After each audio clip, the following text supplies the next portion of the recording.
முன்னெல்லாம் எந்த makeup products வாங்கினாலும் வீட்டுக்கு வந்த உடனே பிரித்து எப்படி இருக்குன்னு பார்த்துருவேன். இப்போலாம் வந்து எந்த பைய எடுத்து பிரிக்க உட்காந்தாலுமே சாய்க்குட்டி வந்துடுறான். எல்லாத்தையும் எடுத்து பார்லரில் கொண்டு போய் வச்சிடலாம்னு சொல்லி கிளம்பிட்டு இருந்தேன். மாய்ஸ்சரைசர் போட்டுட்டு நான் இப்போ வந்து புதுசாக ஒரு பிஎஸ்சிலேருந்து ஒரு லிக்விட் லிப்ஸ்டிக் வாங்கியிருந்தேன். ரொம்பவே லைட்டாக தான் டச் பண்ணால் அவ்வளோ பிக்மெண்டடாக இருந்தது. பிரைட்ஸ்க்கு யூஸ் பண்ணால் ரொம்பவே சூப்பராக இருக்கும். இது ஒரு மாதிரி செரி ரெட் கலராக இருந்தது. முகூர்த்தம் சாரிக்கெலாம் போட்டோம் அப்படின்னா அவ்வளோ சூப்பராக இருக்கும்.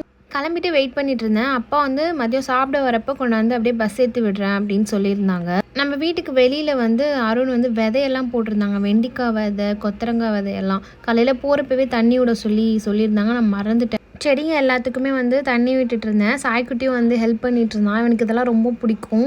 அப்படியே வெளியில் எப்படியே விளையாட்டுக்கு அமிச்சிட்டே வந்து சாப்பாடு விட்டுடலான்னு சொல்லிட்டு எனக்கு வந்து பப்பாளி இருந்துச்சு. அதை ஓப்பன் பண்ணால் அதில் ஒரு விதை கூட இல்லை. எனக்கு ஒரே ஆச்சரியமாக போச்சு. அப்புறமா அதை கட் பண்ணி வச்சுட்டு சாய்க்குட்டிக்கு வந்து அம்மா சாம்பார் வச்சுருந்தாங்க. சாம்பார் சாதம் வந்து மிக்சியில் அரைச்சி அவனுக்கு ஊட்டி விட்டுட்டு நானுமே சாப்பிட்டுட்டு கிளம்பிட்டேன்.